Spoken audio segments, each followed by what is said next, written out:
السلام علیکم ورحمۃ اللہ وبرکاتہ حمدا کثیرا طیبا مبارکا فی اللہم صلی وسلم علی نبینا محمد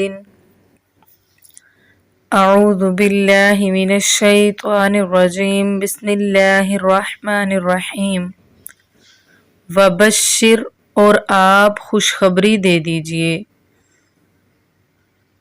وبشر واو اور بشر آپ خوشخبری دے دیجئے الذین ان لوگوں کو آمنو جو ایمان لائے وعملوا اور ان سب نے عمل کیے واو اور عملو جب بھی لفظ کے آخر میں واو اور الف آ جائے اکٹھا تو وہ جمع کا صیغہ ہوتا ہے، اس سے مراد سب ہوتے ہیں۔ وعملوا اور ان سب نے عمل کیے الصالحات نیک۔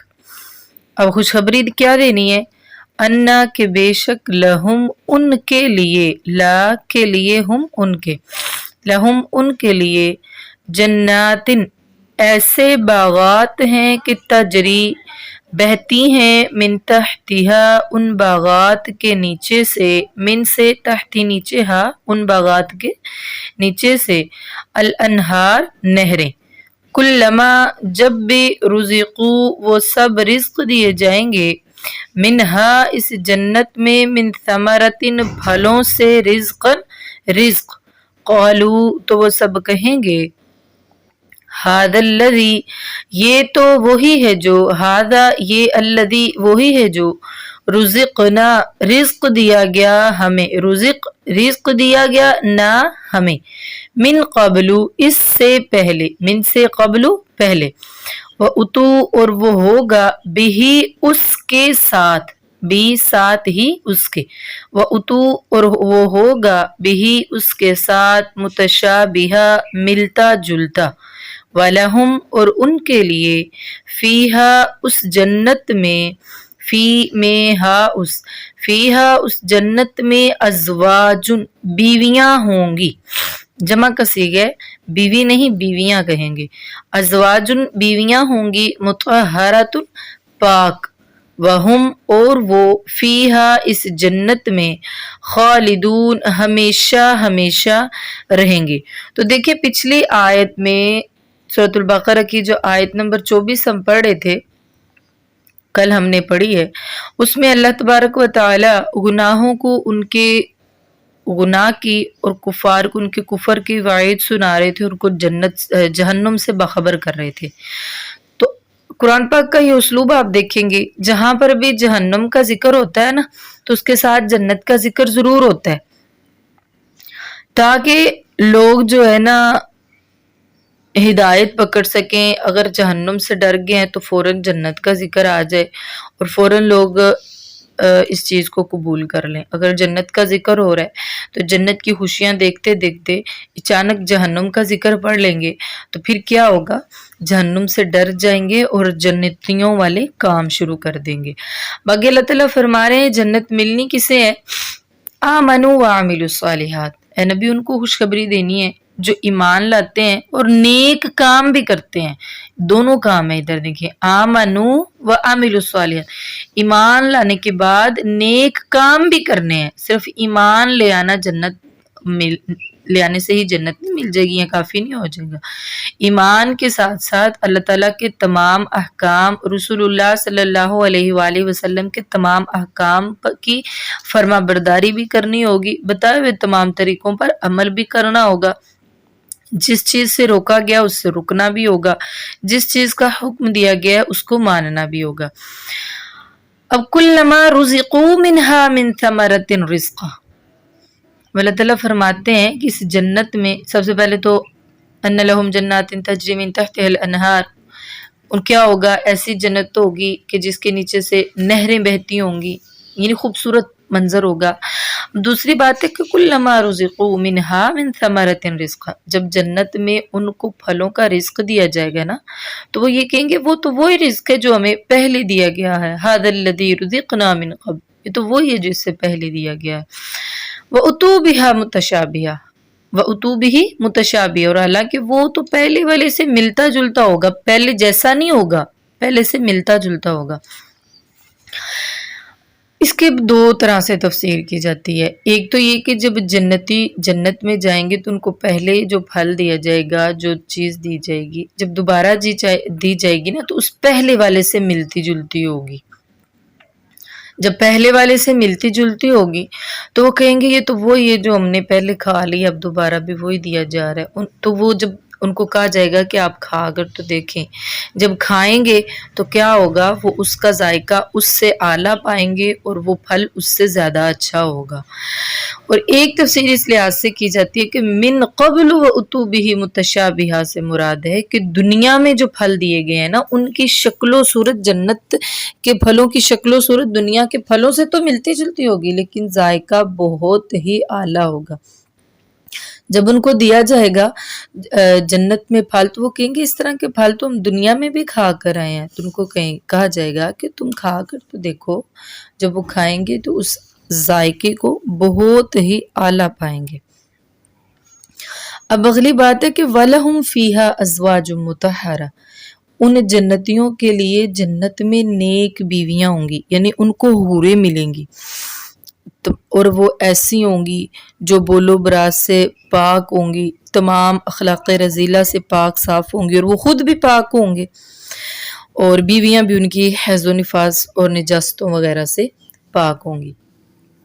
اب اکثر بچیاں کوسچن کرتی ہیں کہ بوائز کو جینٹس کو تو جنت میں بیویاں مل جائیں گی، حوریں مل جائیں گی، تو جو نیک خواتین ہوں گی ان کو اس کے بدلے میں کیا ملے گا؟ نمبر ایک تو حور لفظ مذکر ہے، مؤنث نہیں ہے. جو حوریں ملیں گی نا قرآن پاک میں آتا ہے حور عین، بڑی بڑی آنکھوں والی حوریں ہوں گی، تو وہ لفظ مذکر ہے. دوسری بات یہ ہے کہ عورتوں کو بھی اللہ تبارک و تعالی جو نیک عورتیں ہوں گی نا ان کو جنت میں مردوں کا ساتھ عطا فرمائیں گے. اب چونکہ یہ غیرت کی بات ہے کہ ایک عورت کو جس طرح مرد کو تو زیادہ عورتیں، جیسے 2 عورتوں کی بھی بشارت ہے، نیک اعمال کرنے پر 10 کی، نیک اعمال کرنے پر 70 کی بھی بشارت ہے، 72 کی بھی ہے. تو اس طرح پھر چونکہ غیرت کا معاملہ ہے نا، عورت کو تو اتنے مرد نہیں نہ دیے جائیں گے، عورت کو ایک ہی مرد دیا جائے گا. یعنی جو عورت دنیا میں نیک ہوگی، اگر تو میاں بیوی دونوں نیک ہیں تو اللہ تبارک و تعالیٰ دونوں کو جنت میں اکٹھا کر دیں گے. اللہ تعالیٰ تمام جوڑوں کو دنیا میں بھی اکٹھا رکھیں اور آخرت میں بھی، آمین ثم آمین. تو جو عورت نیک ہوگی اس کو اگر اس کا خامند بھی نیک ہے تو اس کو جنت میں نیک اس کے خامند کے ساتھ جنت میں منتقل کیا جائے گا.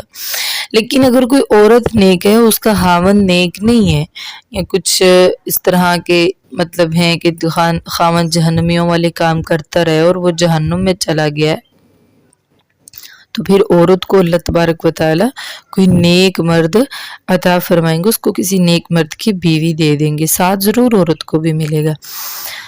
ان اللہ، بے شک اللہ، لا یستحیی، نہیں وہ شرماتا، ان یضربا، کہ بیان کی جائے، مثلا مثال، ما بعوضۃ، مچھر کی، فما، تو جو فوقہا، اس سے حقیر چیز ہے اس کی بھی، فاما الذین، تو لیکن وہ لوگ، آمنوا، جو ایمان لائے، فیعلمون، وہ تو جانتے ہیں، انہ الحق، کہ وہ حق ہے، من ربہم، ان کے رب کی طرف سے، وَأَمَّا الَّذِينَ، اور وہ لوگ، کفروا، جنہوں نے کفر کیا، فَيَقُولُونَ، پس وہ کہتے ہیں سب، ماذا، کیا، اراد اللہ، ارادہ کر رکھا ہے اللہ نے، بہذا، مثلا، ان مثالوں کے ساتھ، یضل، وہ گمراہ کرتا ہے، بہی، ان کے ساتھ، کثیرا، بہت زیادہ کو، ویہدی، اور وہ ہدایت دیتا ہے، بہی، ان کے ساتھ، کثیرا، بہت زیادہ کو، وما یضل، اور نہیں وہ گمراہ کرتا،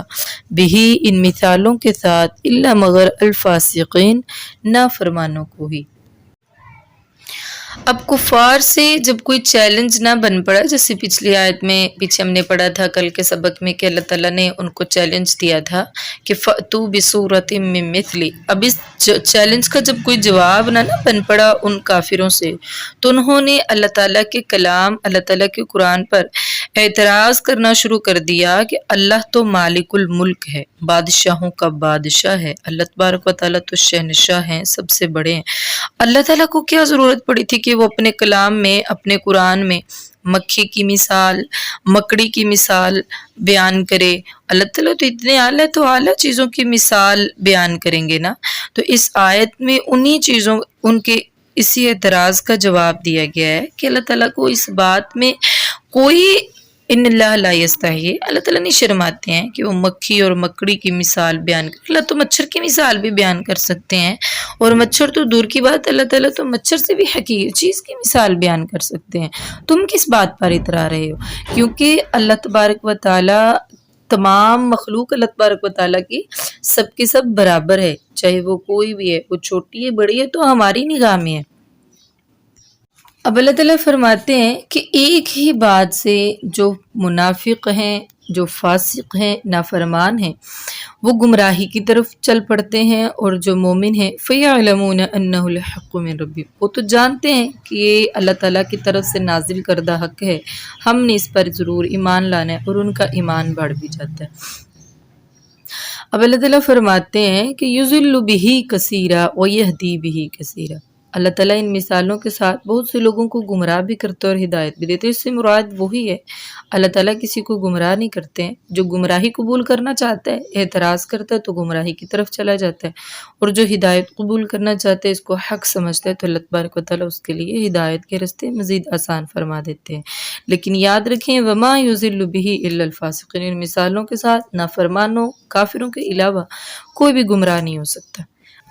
الذین، وہ لوگ، ینقضون، جو توڑ ڈالتے ہیں، عہد اللہ، اللہ کے وعدے کو، من بعد میثاقہ، اس کے پختہ کرنے کے بعد، ویقطعون، اور وہ کاٹ ڈالتے ہیں، ما، جو امر اللہ، حکم دیا ہے اللہ نے، بھی، جس کا، ان یوصل، کہ اس کو جوڑا جائے، ویفسدون، اور وہ، اور یا وہ افسدون، وہ سب فساد کرتے ہیں، ویفسدون، اور وہ سب فساد کرتے ہیں، فی الارض، زمین میں، اولئک، یہی تو لوگ، ہم الخاسرون، نقصان اٹھانے والے ہیں۔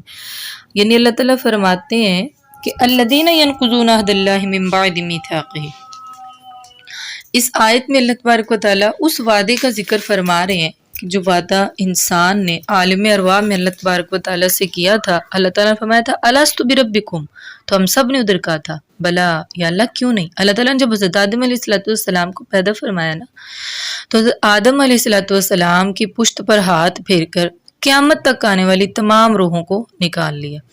اب تمام روحوں سے اللہ تبارک و تعالیٰ نے یہ کوسچن کیا کہ الست بربکم، کیا میں تمہارا رب نہیں ہوں؟ تو سب نے اس بات کا اقرار کیا اور اللہ تعالیٰ کے رب ہونے پر گواہی دی۔ لیکن دنیا میں آ کر کیا کیا کہ اللہ تبارک و تعالیٰ کے بتائے ہوئے احکام کو چھوڑ دیا، اور اللہ تعالیٰ کے بتائے ہوئے احکام کو چھوڑ دیا، اللہ کے ساتھ دوسروں کو اس کا شریک بنایا، تو یہ سب وعدے کی خلاف ورزی کی ہے جس نے بھی ایسا کیا۔ اب دیکھیں کہ اللہ تبارک و تعالیٰ نے جو حضرت آدم علیہ السلام کی پشت پر ہاتھ پھیر کر تمام روحوں کو نکالا، تو اس سے ایک بڑا واضح مسئلہ نکلتا ہے۔ آج کل ہمارے معاشرے میں کیا ہوتا ہے، عورت اگر بیٹیاں ہی بیٹیاں پیدا کرے تو اس کو چھوڑ دیا جاتا ہے، طلاق دی جاتی ہے، سسرال میں اس پر ظلم کیے جاتے ہیں کہ یہ تو بیٹیاں ہی جنم دیتی ہیں۔ تو یاد رکھیں ہمیشہ بیٹیاں یا بیٹے، اولاد مکمل مرد کی پشت میں ہوتی ہے۔ اب بھائی جس ماں کے لال کی پشت میں ہی اللہ نے بیٹے نہیں رکھے ہیں، بیٹیاں تو بیٹیاں ہی ہوں گی نا، اس عورت کا کیا قصور ہے؟ ہمارے معاشرے میں یہ بہت بڑی جہالت ہے۔ اللہ تعالیٰ اس جہالت کو دور فرما، اور اس کو ہم سب نے مل کر ہی ختم کرنا ہے۔ کسی انسان یا کسی عورت کے بس میں نہیں ہوتا ہے بیٹا پیدا کرنا یا بیٹی پیدا کرنا۔ یہ تو جو بھی اللہ تبارک و تعالیٰ نے اس کی قسمت میں لکھا ہوا ہوتا ہے وہ اس کو ملتا ہے، اور ہمیشہ اولاد مرد کی پشت میں ہوتی ہے نا، تو پھر مرد سے ہی اولاد نکلتی ہے، اس میں عورت کا کوئی قصور نہیں ہوتا ہے۔ لہذا جو مائیں بہوؤں کو تانے دیتی ہیں اور اس طرح سے بہوؤں پر ظلم کرتی ہیں، یا جو خاوند اپنی بیویوں پر اس طرح سے ظلم کرتے ہیں، تو ان کو پہلے یہ سوچ لینا چاہیے کہ ان کی پشت میں اللہ نے بیٹے نہیں رکھے ہیں، یا پھر جو رکھے ہیں ان کی اس دنیا میں آنے کا بھی وقت ہی نہیں ہوا ہے۔ جب مناسب وقت ہوگا تب وہ آ جائیں گے، تو اس میں عورت کا کوئی قصور نہیں ہوتا ہے۔ اب اگلی بات ہے کہ وَيَقْطَعُونَ مَا أَمَرَ اللَّهُ بِهِ أَن يُوصَلَ، جو اللہ تعالیٰ نے جوڑنے کا حکم دیا وہ اس کو توڑتے ہیں۔ اس سے مراد رشتہ داری ہے، صلہ رحمی ہے۔ جب اللہ تعالیٰ نے تمام لوگوں سے وعدہ لے لیا تو رحم، یہ صلہ رحمی جو ہوتی ہے نا، یہ کھڑا ہوا۔ اور اس نے کہا یا اللہ میرے بارے میں کیا حکم ہے؟ اللہ تعالیٰ نے فرمایا کیا تو اس بات پر راضی ہے کہ جو تجھے خوش کرے گا یعنی جو تجھے جوڑے گا میں اسے جوڑوں گا اور جو تجھے توڑے گا میں اسے توڑ دوں گا۔ تو یہ بات روز روشن کی طرح واضح ہے۔ جو انسان دنیا میں قطع تعلقی کرتا ہے، رشتہ داریوں کو ختم کرتا ہے، کسی کا لحاظ مروت رشتہ داریوں کی نہیں رکھتا ہے، وہ دنیا میں ہی ٹوٹ جاتا ہے۔ اور جو رشتہ داریوں کو جوڑتا ہے، ہاں شرط یہ ہے کہ رشتہ داریاں جوڑنے میں اللہ تعالیٰ کے احکام کے مطابق چلنا چاہیے اور اللہ تعالیٰ کے احکام کے مطابق چلا جائے، یعنی کہ اب رشتہ داریاں جوڑیں اور جو گناہ ہے جو ہر کام ہے بھائی کیا کریں، اب رشتہ داریاں ہیں رسم و رواج ہے، یہ تو نہیں، یہ چیزیں اسلام میں جائز نہیں ہیں۔ دین کے مطابق اگر رشتہ داریوں کو جوڑیں گے اللہ تعالیٰ دنیا میں بھی کامیابیاں دیں گے، دنیا میں بھی اللہ تعالیٰ مطمئن کریں گے اور آخرت میں بھی اس کا اجر ضرور ملے گا۔ لیکن یاد رکھیں جو رشتہ داریاں گناہوں کے معاملے میں جوڑی جاتی ہیں یا پھر رسم و رواج جو کہ اسلام سے ہٹ کر ہوں، جس کی اسلام نے واضح طور پر جس کے بارے میں منع کیا ہو، ان کو جوڑتے ہوئے یہ کہا جائے کہ بس رشتہ داری کا معاملہ ہے کیا کریں، تو ایسی رشتہ داریوں کو جوڑنے کا کوئی فائدہ نہیں ہے جو آپ کو اللہ سے دور کر دے، اللہ کے دین سے دور کر دے، رسول اللہ صلی اللہ علیہ وسلم کے فرمان پر عمل نہ کرنے دے۔ تو اولئک هم الخاسرون، اللہ تعالیٰ فرماتے ہیں وہ زمین میں وَيُفْسِدُونَ فِي الْأَرْضِ، زمین میں فساد کرتے ہیں، ایسے ہی لوگ خسارہ پانے والے ہیں۔ اولئک هم الخاسرون، ایسے ہی لوگ نقصان اٹھانے والے ہیں۔ آج کا ہمارا سبق یہیں تک۔ سبحان ربک رب العزت عما یصفون وسلام علی المرسلین والحمد للہ رب العالمین۔